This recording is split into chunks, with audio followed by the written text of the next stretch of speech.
you.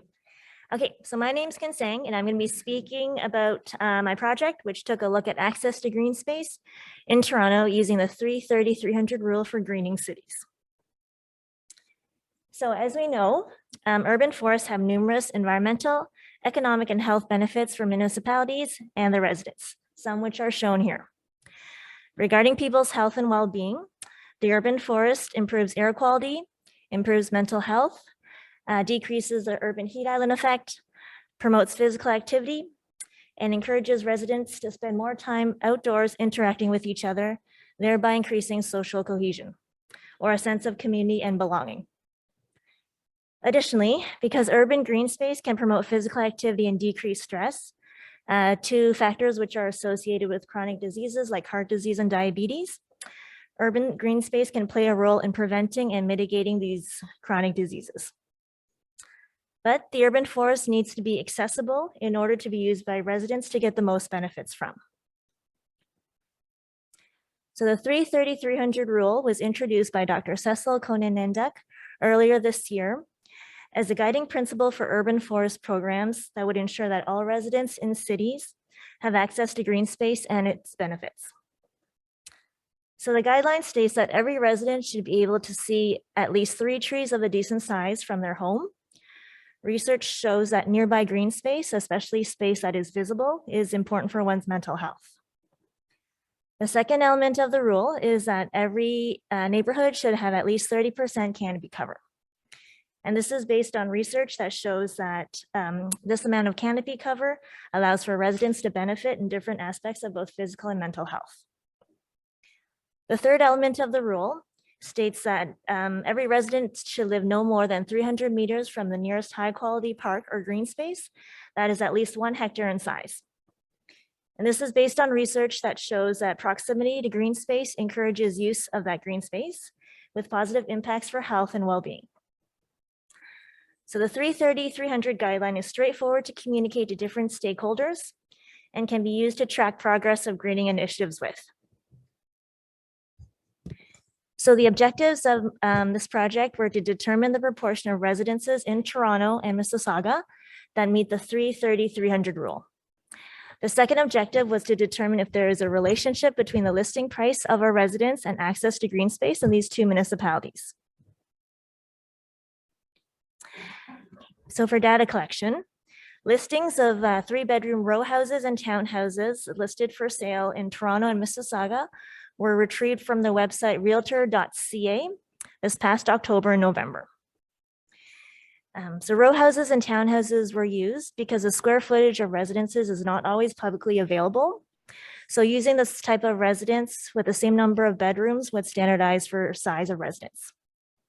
Listings from the city of Mississauga were also used just to increase the number of residences that could be examined, and because recent listing prices for townhouses there are similar to prices in Toronto. So each residence was evaluated to see if it met each portion of the rule.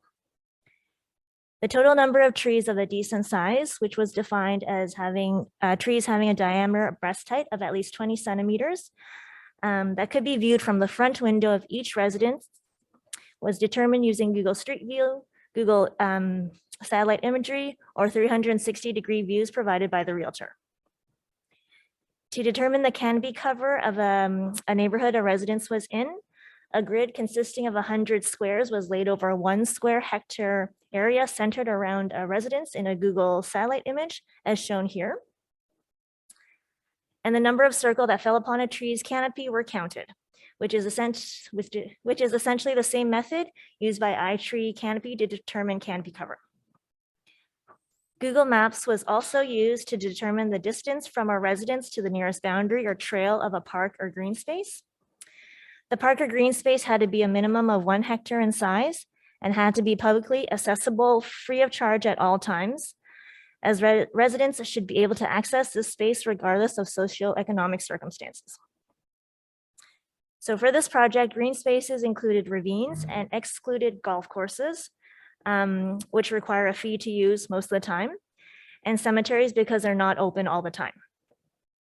And the high quality park or green space for this project was also defined as one having a minimum of 30% canopy cover.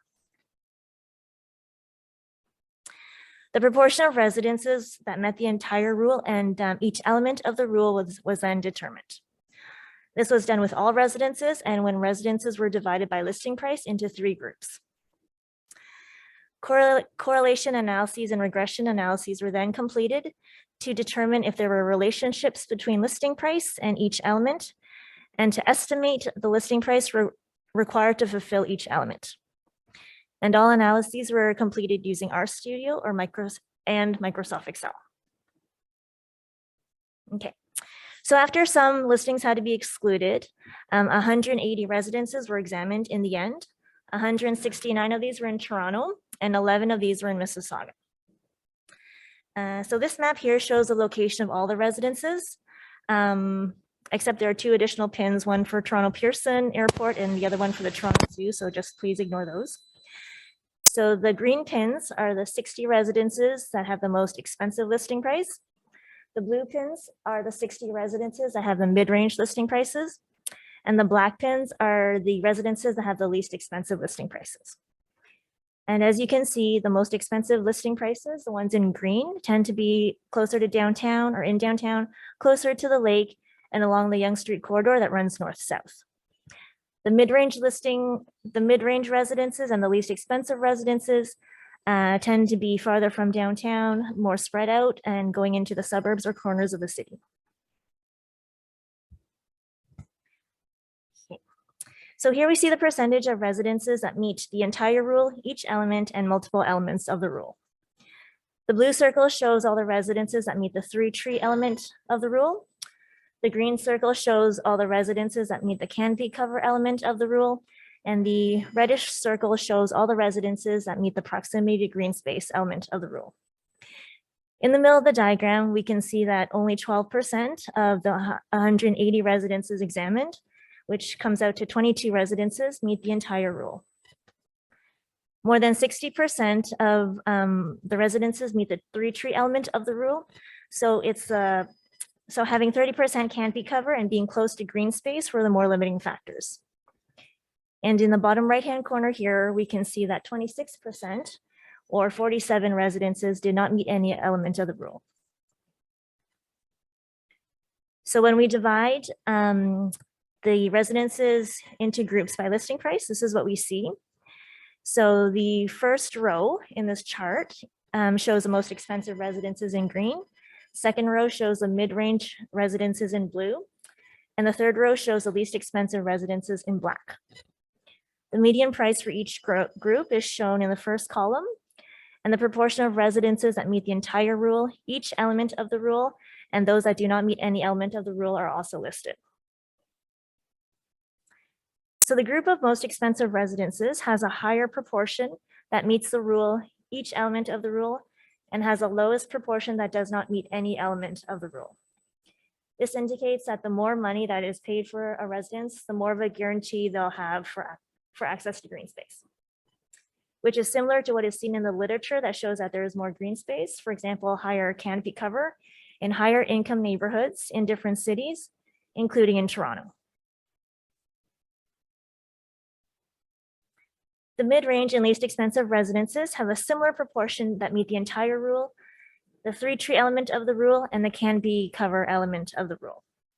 This could mean that only paying for a residence in the most expensive group would make it more likely to have access to green space, while paying for a residence that is mid-range or least expensive or in the least expensive group does not make a large difference in terms of overall access to green space or access to certain elements. So interestingly, the residents that had the least expensive listing prices actually had a higher proportion that was within 300 meters of a high quality park or green space than the residences with the mid-range listing prices. This was a difference of of 16%, which is actually 10 residences. So this could possibly be due to having more parkland per person in the areas farther from downtown, which is where the least expensive residences tended to be. And the difference in proportion of residences that do not meet any element of the rule between these two groups is likely due to the difference in the proportion of residences that are within 300 meters of green space.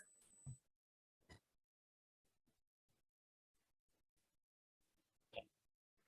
So the correlations between listing price and all elements of the rule were also looked at, and they were all positive and statistically significant.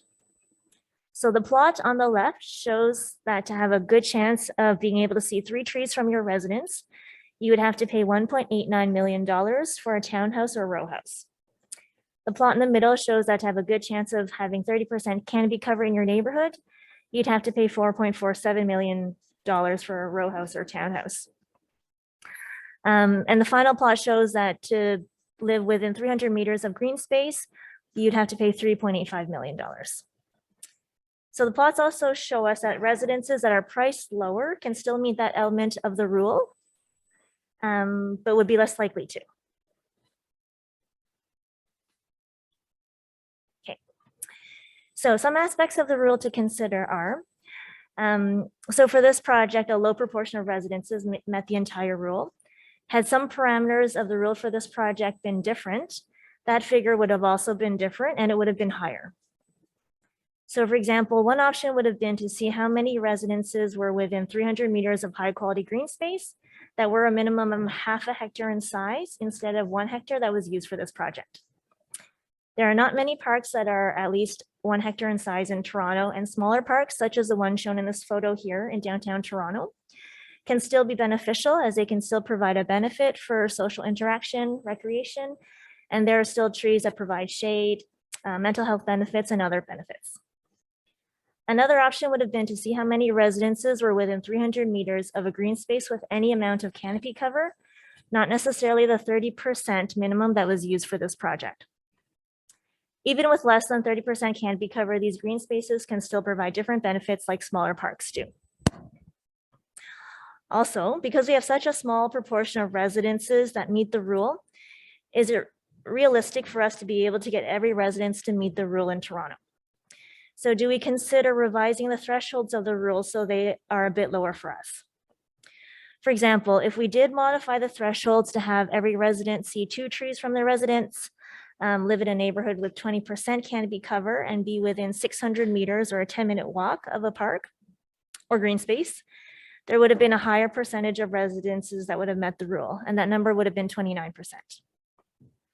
So on one hand, less green space can mean that fewer people experience benefits, while on the other hand, if we have a goal that's too ambitious for Toronto, it may get ignored, and maybe a goal that's more realistic for us to implement would result in more green space for all residents in the end.